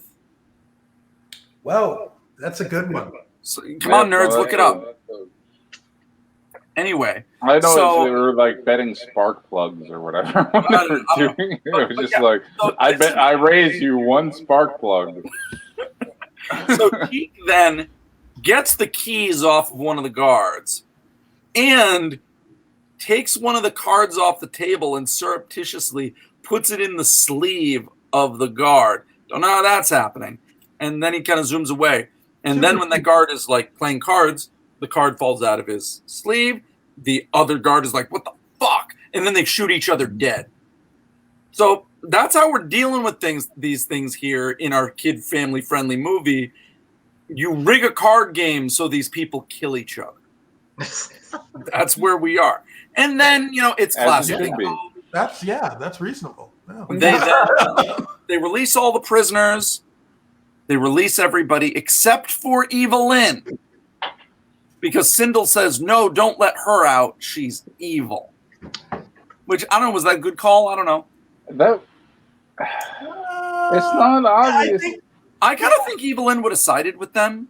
I think that's where I thought it was going, and then it didn't. It was just it's like Cindel. She's a girl now, and then, Cindel at 4 years old looks at Evelyn and goes, "Yeah, fuck that bitch. Leave her here to die." But let's also consider she did actually lead them to where her dad was to kill her dad. That did happen. Yeah. That was kind of directly her. Yeah, point taken. And did capture her. Yeah, Star Wars is horrible. A horrible place. So then we have a thing. All the Ewoks and Wilford Brimley and Teak and company are running out of the castle. They're fighting. Ewoks have now gotten blasters. They're killing everybody. Ewoks are just gunning people down like it's going out of style. They're just like, blah, blah, blah, blah, blah, blah, pew, pew, pew, kill, kill, kill. Ewoks are killing everybody. Notice, and so they get there, and they're like, and Wicket, again, he keeps talking English, and it's freaking me out. I really think this would have gone better if you just said everybody could understand Wicket, but you didn't hear him speak. If he was like, and be like, Wicket, that's a great idea. I think it would have worked better. Also, can I say that would also be consistent with Star Wars movies? Because all Wicket is here is a fuzzy R2-D2. Did George Lucas have any? He executive produced this, right? And he wrote the story, but he didn't direct it or anything. Oh, he wrote the story. Yeah. Oh, okay. That's why it's so hokey and the dialogue's so bad.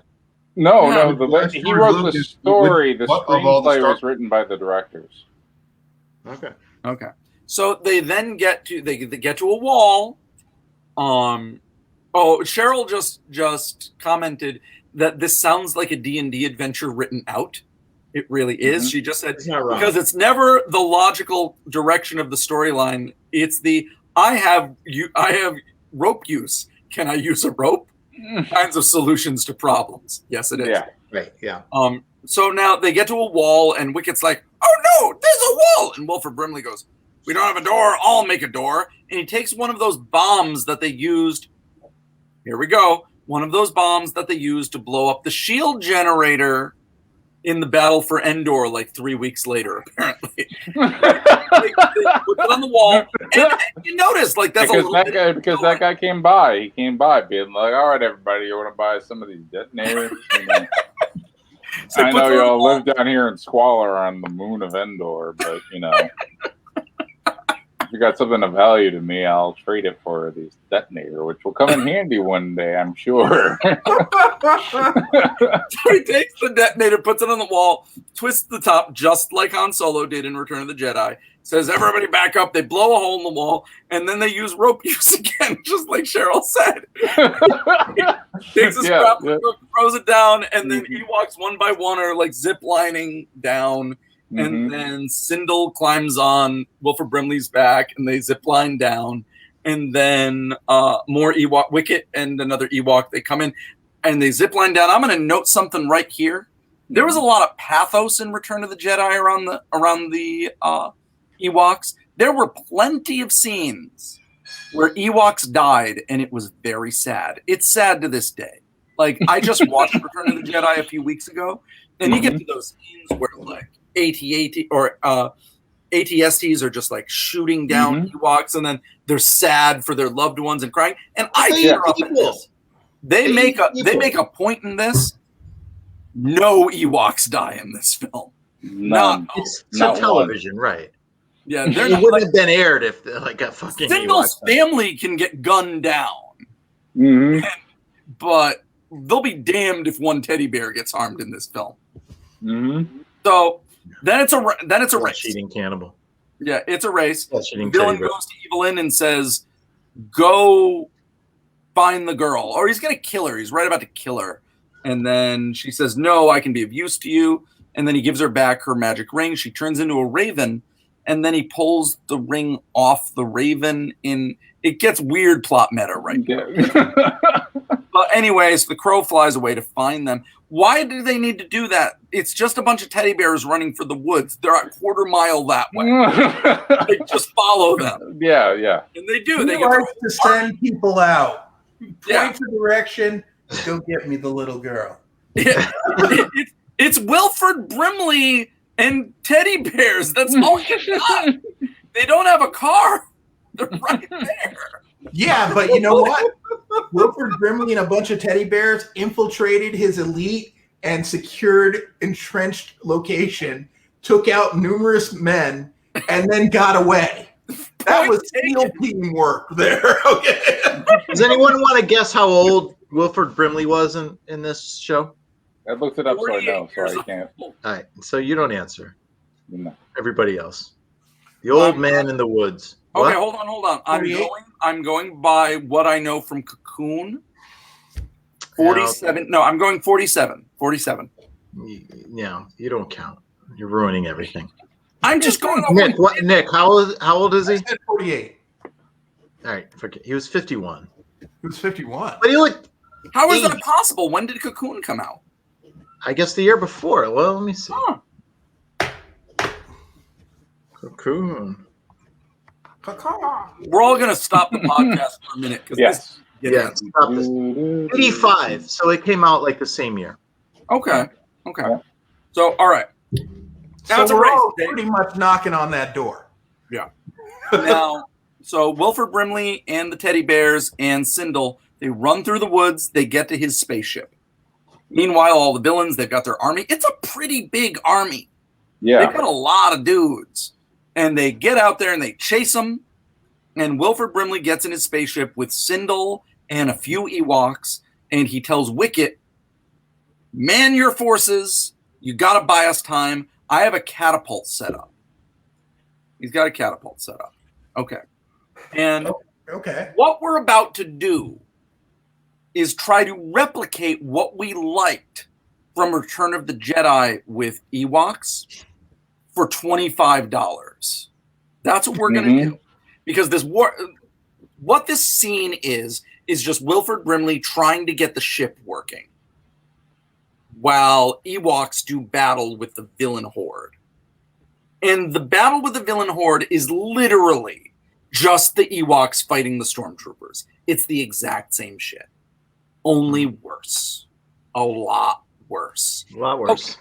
You remember that scene in Return of the Jedi when the Ewoks made a bunch of logs roll down the hill and knock down a PSD walker? Do you like that? Well, what if we just take some Duraflame logs, cut them into sections, and roll them down the hill, hula hoop size, and then have the villains go, ah, and run away from them. Okay. You like that scene? Except for what's weird about this scene is that the Ewoks in this scene, which they inexplicably don't do in Return of the Jedi. So I think that in the vein of me saying that canon is what's in your head and you can just decide. In that vein, I'm saying this is after Return of the Jedi because they pick up the weapons and the blasters this time. They didn't do that. Yeah. In Return of the Jedi, and it's pretty inexplicable that they would do it in this instance. But then when the Empire is there, they don't bother picking up blasters. They just use logs and things and nets and whatnot. Yeah, I mean they are very quickly picking up every blaster they have and shooting people in the fucking head. They're doing it all the time.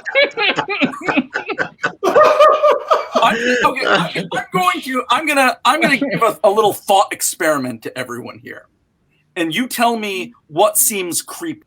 All right, Ewoks picking up like blasters and shooting people. That's one thing. Now let's change the world slightly, and what these Ewoks are picking up are AK-47s and Glocks. Does this seem cute anymore?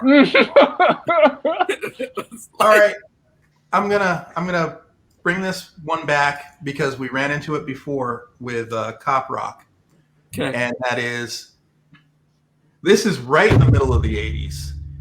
Yep, coke is raining from the skies in Hollywood.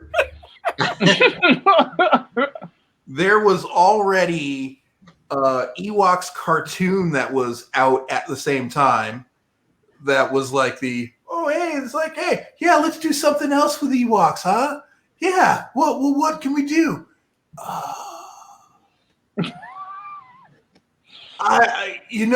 There's this thing called He-Man. We were going to make that into a movie, but let's do this with it. Yeah, let's do that. Mm-hmm. And boom, there you go. Ewoks Battle for Endor. Okay. With all its continuity holes. Mm-hmm. Nick has figured it out. So you then, so this just goes on for a while. Ewoks are swinging from trees, knocking into people. They're shooting catapults with grenades in them. That's another thing. Like back in Return of the Jedi, their catapults threw rocks. Here they're throwing napalm. Right. Yeah. I've often heard, and I think it is quite a stretch, that Lucas was using a metaphor for Nam with the Ewoks and Endor. That's bullshit. But not here. This is real this gets pretty horrible. Meanwhile, Wilford Brimley is trying to get his spaceship up and running, and at the last minute he does. And then blaster rifles start dropping out of this ship, and they are just mowing mofos down. They're just like zabada zabada zabada zow. Yeah. And you've got Ewoks in the battle turrets. You got Wilford Brimley. Like imagine now Wilford Brimley behind a mounted machine gun killing people. That's what you got in this film. Thank you, Battle for Endor. Mm-hmm. And so the scene goes on. For some reason, Wicket goes out and does something. Cindel sees it, sees he's in trouble, goes out to save Wicket. Like, everybody's dead except for the big villain. So the big villain is right there, and he grabs Cindel. And all right, now you got this thing. Wilford Brimley comes out, and he's got his big sword. He's going to chop down Cindel. He's like, Give me the power. Give me the power, or the girl is doomed. Has he learned at this point, like, if Wilford Brimley gives you this thing, you don't know how to use it? You're going to make this spaceship work? He's that dumb. Yeah. And then Wilford Brimley says, all right. And he throws the power supply on the ground. Now, this is what I thought was happening. The power supply was glowing orange. And all throughout the film, it's been glowing blue. I thought, he's like, this dumb motherfucker doesn't know what this is. I'm going to grab this dead battery and just give it to him. It does nothing. But anyway, it's not. It's the real power supply. Throws the power supply. He's like, so here's the deal. You let the girl go, and then I'll fight you for it. And the villain's like, yeah, okay. Yeah, I'll fight Wilford Brimley, sure. I'll fight you. That sounds like... That was the most sensible thing that happened in the movie. Hold on. All right. It's almost like the villain... I'll take that bet. Yeah, I'll fight Wilford Brimley for it. Wait, you want to fight? All right. Okay. Yeah, that's great. That's sure. Fantastic. Yeah. Who's your champion again? Wilford Brimley? Okay. I mean, you're not scamming me here. There's not some like, weird little trap here. Like, suddenly Chewbacca's going to come out here and I have to fight Chewbacca. No, it's just Wilford Brimley. Yeah. Fucking oatmeal, it's the right thing to do. That guy? Okay. Yeah. Sign me up. Do I need to sign a clause here or something? Oh, wait, handicap points indemnifies me against And then he fights Wilford Brimley in a very slow and low energy fight scene.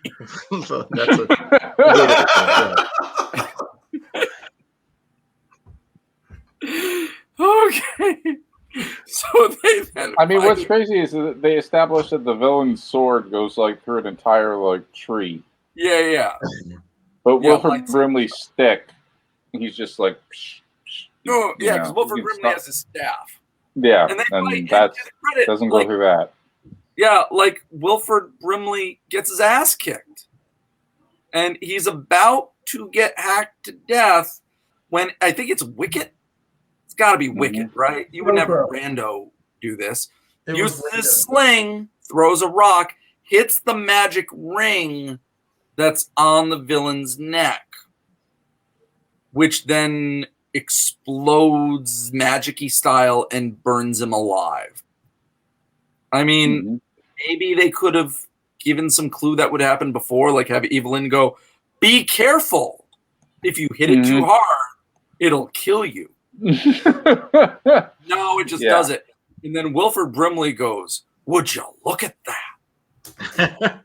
It's like, whoa. And, like, that's another thing. Like, Wilford Brimley keeps using Wilford Brimley-isms throughout the film while killing people. Like, he's blastering guys while going, take that, you varmint, and stuff like that. Or like, you know, good Nick, zap, zap, zap. Okay.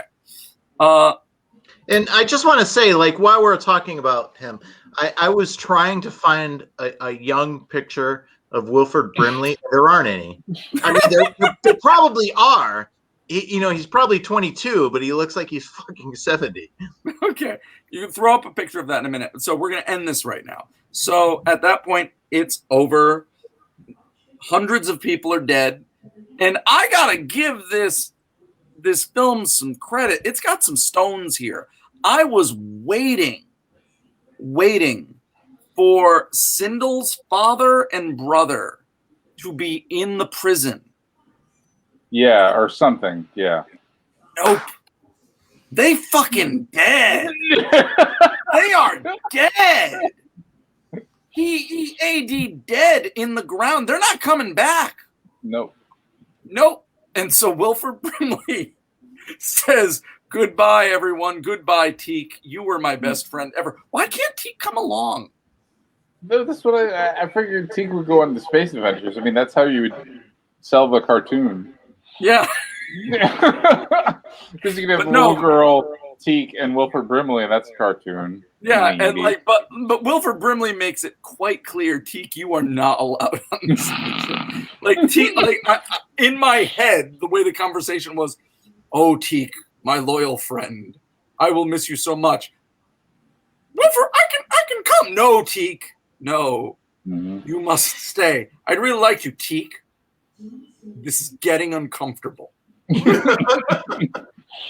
So he says no. And he's like, Wicket, you were a brave and small warrior. Like, why you gotta talk height, Wilford Brimley? But he does. And so then he basically says goodbye to Endor. And he and Cindel get on the ship. And they take off. And they fly away. Now, in my head version of this, he says, come, Cindel. We're going to go back to my home of Alderaan.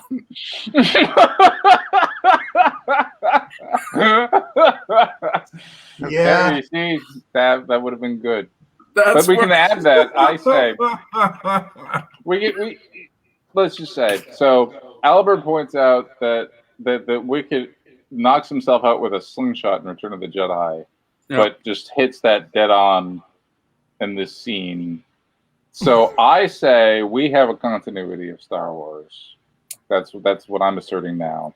You're saying this is that the all Dangerous of this happened. Podcast continuity. The We sling can set is up a a very Wikipedia. difficult thing to operate.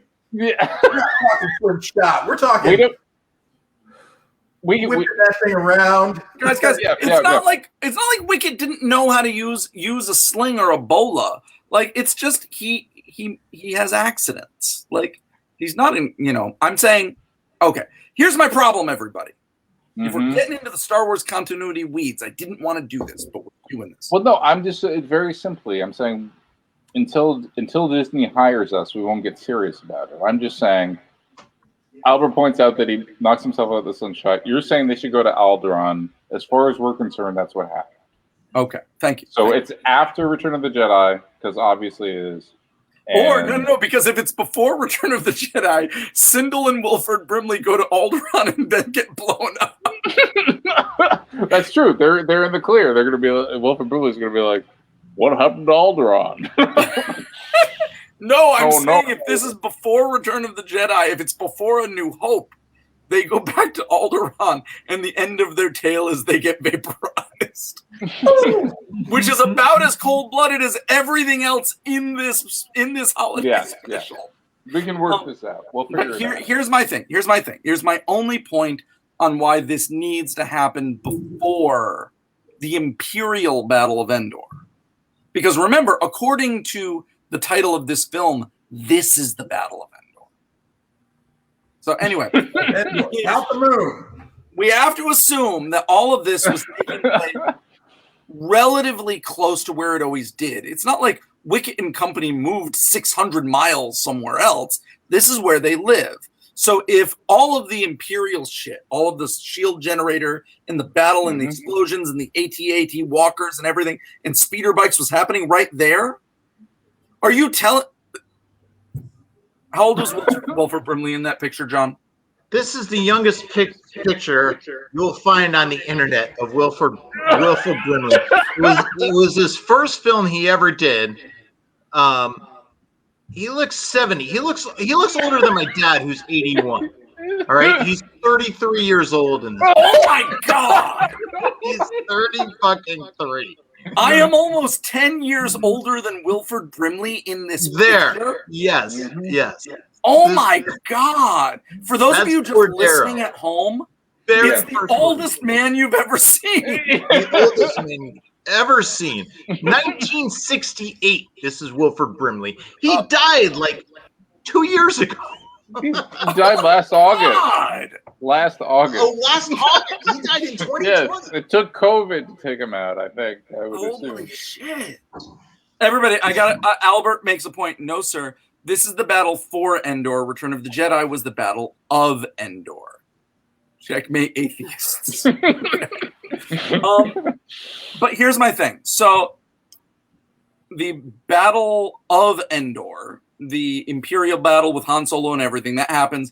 Shield generators blowing up, everything. And this villain and Evelyn in their castle 15 miles away noticed nothing.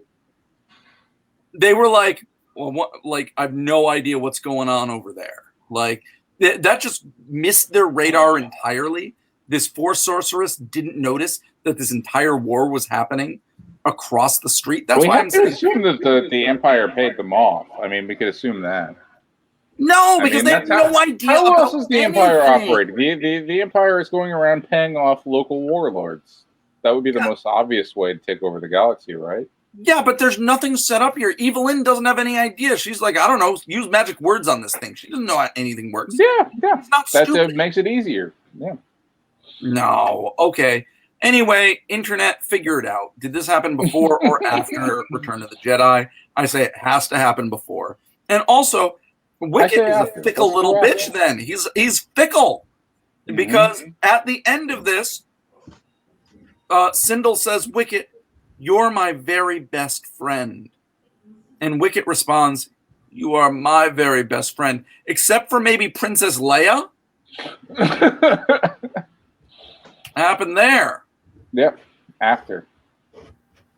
But yeah, you're right. It has to happen after because Wicket talking. You're right. You're right. It has to happen after. Mm-hmm. Oh, yeah. So Wilford Brimley's going to go try to find his home planet to vault around. Yes. I don't know why I find that funny. So, all right. We've recapped. We're getting on the 2-hour mark. We're not going to go past here. Thoughts. I also want to know, I feel a little bad. I mean, not too bad, but like we're ripping apart children's television. Let's be clear on what this is. This wasn't made for us. It was made for 6-year-olds. But none of the 6-year-olds around now are going to be hurt by this because they're not. Actually, no. This was made for us. Yeah, we were 6 when this came out. Yeah. Mm-hmm. And in fact, have like watching it. There's some stuff that I watch and I'm just sort of like yawning off because the pace of stuff back then was just like watching Deliverance. Deliverance. Wow. That the pace of that whole movie, it's just sort of like, I know. Get to the ass fucking. Oh, God. But you're right. You try to we look at this as a kid's movie and everything. You try to make a kid watch this movie. A kid of this generation. Here we go again. They'll be like, what the hell is this? But with their attention span, they could not hang with this movie. They couldn't hang with this movie. No. But so like they'd be like, "Oh, Star Wars," and they'd be like, "What the fuck is this slow shit?" I'm just wondering, when's something going to happen? I'm just wondering, with us ripping all of this apart, I mean, like, again, this is made for children. Like, this wasn't Star Wars. It was Sharon said it succinctly. This was made to sell Ewok teddy bears. Mm-hmm. So, like, do you think they made action figures? And this is what I want to know. Do you think they made a Wilford Brimley action figure? Star Wars? Yes, I do. All right, I gotta Google that. Please find it. Yeah, okay, you can do it. Yeah. You go ahead. Yeah. What do you think? What are your thoughts on this? Well, I mean, I think this definitively settles the question, which is the common criticism of Star Wars is that it's movies for children. And this demonstrates that obviously the regular Star Wars movies are not movies for children because it is not this. So they know what a children's movie looks like. They know what that is, and they pointedly did not do that. Sure. Yeah. Jason, any thoughts? Oh, Jason's looking up Wilford Brimley action figures. Let's give him. Yeah. Thoughts just about the movie in general? I already found it. Nick, what are your thoughts on this film? 1985. I mean, like everything that was out there was like following along that vein of escapism, take you away to another place. Here we've got like this little girl that, Nick, I'm sorry to interrupt. Wow. John put up the Wilford Brimley and Cindel action figure. Yeah. You know that those goddamn well they made them $1,000 a piece. Albert Clemson, not official. I'll say one thing, Nick, I didn't watch this movie at your house, but if I did, this would have been far the best movie I've ever seen at your house. Wow. By a lot. Hey, you know what? Hey, Watch what is it? Tarantula 2. Original Gangster with Original- Steve Guttenberg. Oh yeah. And Tarantula was like, right. It had like Steve Guttenberg and like the entire cast of Police Academy. So I don't know. It was the weirdest fucking movie ever. Like, Nick, do you remember like halfway through the movie, for no reason, Steve Guttenberg just started to growl. He's like, I'm hunting tarantulas. Yeah, all right. the Batman. I've got to watch. I'm going to bring that movie up one time. We're not talking about other movies until that. No, don't make us watch this it, please. Gutenberg movie. You bring it up on your turn. You got it. I have a question. Is there anything anyone liked about this? Wilford Brimley. Wilford Brimley. Listen, he's doing what he does. He's doing it exactly the way he always does it, and he does it better than anybody else. He's got that roll down. Like they just put Wilford Brimley in space, and he's like, "I'm gonna do my thing." I have to say that what I liked about it was this is the last ILM stop motion movie. So this is the last time you see stop motion creatures, like ever. Yeah, I thought it. the blurgs looked pretty good. The lighting and the matching was exceptional. I can't even quite figure out how they're doing different layers of it. It was really well done. I kind of felt like, in terms of Star Wars design, nothing worked until they went inside Wilford Brimley's spaceship. Mm-hmm. And I thought the set of the inside of Wilford Brimley's spaceship looked pretty good. I was like, oh yeah, this is a Star Wars spaceship. It's got that grubby future design. It's working pretty well. I didn't really like the exterior of his starship. That didn't scream Star Wars to me very much. But the interior, I thought fit pretty well. Anybody else? John, anything you liked about this movie? I like that they didn't have Luke Skywalker or Darth Vader as like a kind of just a cheap like sellout. They really made the Ewoks and Wilford Brimley run the show, and I thought like they would have like at least a cameo to like for the show. But yeah, I don't know. It's a money grab. It was Wilford Brimley. Okay. Yeah, Wilford Brimley. Wilford Brimley. Yeah. Rest in peace. I don't know. It was a money grab. It was kind of weird. That's just how I looked. I just thought it was a weird, like, is this really Star Wars? What's happening here? Why is he such a dick and then all of a sudden really cares about this child? I don't know. Hard to make sense out of it for me. I know I watched it on TV when I was a kid. I know I watched the original, the Caravan of Courage or whatever it's called, the one that came before this. And I do remember this exact feeling when I was 5 years old watching this going, when is Star Wars going to start? Yeah. I remember feeling that. I was saying that too. Modern. I thought that at the time. Like, and I remember there was this one point where an Ewok got a Imperial blaster, which means this has to happen after. And I'm like, oh, okay. And I was like latching onto it. Like, that's the only thing. Like, that's the laser gun. This is Star Wars. I wanted anything to cue me in that this was Star Wars. I remember feeling that. And so I was going to say that I know I watched this when I was a kid and I liked it, but I don't think I liked it. I really don't think I did. It wasn't Star Wars enough for me. And I was going to come into this podcast saying, what, you really couldn't pay Mark Hamill to do this? You couldn't get Darth Vader to walk. He's dead at this point. But unless you watched like Return of the Jedi and really fucking into the Ewoks, everybody really all about them, then this had nothing for a Star Wars fan. As someone, you guys were a few years older than me when this came out. Jules and John and Nick, you guys were a few years older than me. But I'm going to tell you, if you were 5, you were fucking into Ewoks. I'm sure. No, I know. I love them still. Everybody talks about Return of the Jedi's where they have the teddy bears. I love the Ewoks. I love Return of the Jedi. I mean, if you could actually market a brand of teddy bear that could sell to like everybody that had seen Star Wars, yeah, that's a great item. That's a hot ticket, definitely. And that's what it was, an attempt to make teddy bears Star Wars tradable. And take a look at some point, someone should look at the sales numbers. I am telling you, those Ewok teddy bears sold. They sold crazy. And they sold even more when they were sold as, what was it, Teddy Ruxpins. Albert just said, and this is an unbiased opinion here, I honestly enjoyed having it on. I was like 9 or 10 for Caravan and Battle, respectively. As a fan, I enjoyed them, watching them with my best friend. And that's why, I mean, well, it was really made to sell the teddy bears.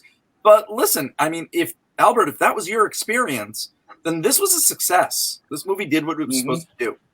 So that's that. Battle for Endor. Jules, thank you for bringing it. Now it's my turn. And I'm going to pull a John Carrier. I'm going to make you guys vote. And just like Jules, you bringing this, and Ray, who brought Ginger Snaps a few weeks ago, I'm going to give you guys two choices. Two choices from my life. And you guys get to vote. One is, and I talked about this earlier, and it was outvoted. It was outvoted for Steven Seagal. I'm bringing it back, is Highlander 2. Ooh. Highlander 2. And I have a story for why that film is special. Not special in a good way, but why it's special. And number 2 is the pilot episode for the 1980s sci-fi adventure series, Misfits of Science. So I'll just say that I haven't heard the Misfits of Science, but I know Highlander 2 is a classic. Like, if you look up bad movies, it's on the list of, it's on everything. I've got both of those. Yeah, Nick exclusively watches shit. So anyway, we're doing votes here. John, what are you voting for? I'm going to let everyone go before me. All right, Jules, Highlander 2 or Misfits of Science? I think you've hit some sort of weird equilibrium where none of us can decide. I mean, what's going to be more entertaining? I'm going to go Misfits of Science because I've never heard of it. Okay, we got That's what I'm going to have to vote with John on that one. All right, Misfits it is. Misfits it is. It's Misfits of Science, everybody. Misfits of Science. So is this something we're going to be able to access? Oh, yes. Like, shit, you fucking Julie fix. Free on just like hidden in a vault somewhere in Canada. We made a mistake. Albert says that Misfits is better than Highlander 2. I would technically agree. By the criteria of the show, we may have made the wrong choice. Hey, listen, it was voted upon. It was voted upon. So we will get to Highlander 2. The wrong choice is the right choice. So, everybody, Misfits of Science, the pilot episode is free on YouTube. No going to Put Locker or anything like that. Just go to YouTube, watch it. This was an important. It was my favorite show when I was like 3 or 4 years old, and I am ready to rip it apart. So I have seen it recently. I watched it after I got my second COVID shot, and I was down like a dog for a day. I had no energy to do anything except watch the pilot episode of Misfits. I'm ready for this. All right. I got to ask you really quickly here. I know we got to go. Is this a really bad movie, or is this like a movie you really love that it's both? You just want to fucking like bring it up in the guise that it's a bad movie, but you just really love bad. This movie. It is. I will say there are things that are fun about it, and there's a reason why people from that era love it still, but it is not good. Okay. Can we vote on if there's a punishment for Ian? We've got what I forget his name, tallest actor, used to be the Predator. Yeah, that guy. Yeah, Harry and the Hendersons. God God, and then the frosty guy, and then the guy that was supposed to be like the rebel, the rocker, the lightning thrower. That would be Johnny B, the Electric Man. But like, Exactly. let's save it, everybody. Let's save it. Plus Frank Burns. It's Misfits of Science next week. Nick, thank you for being here. It was a pleasure as always. John, Jason, Jules, thank you again. This has been another wonderful episode of A Dangerous Podcast. Thank you very much, everybody. Say good night. Good night, Good night, everybody. Night. Thank you. Have a good night, Peace. everybody. Right. Ewoks. Rest in peace, Wilford Brimley. You're in our hearts.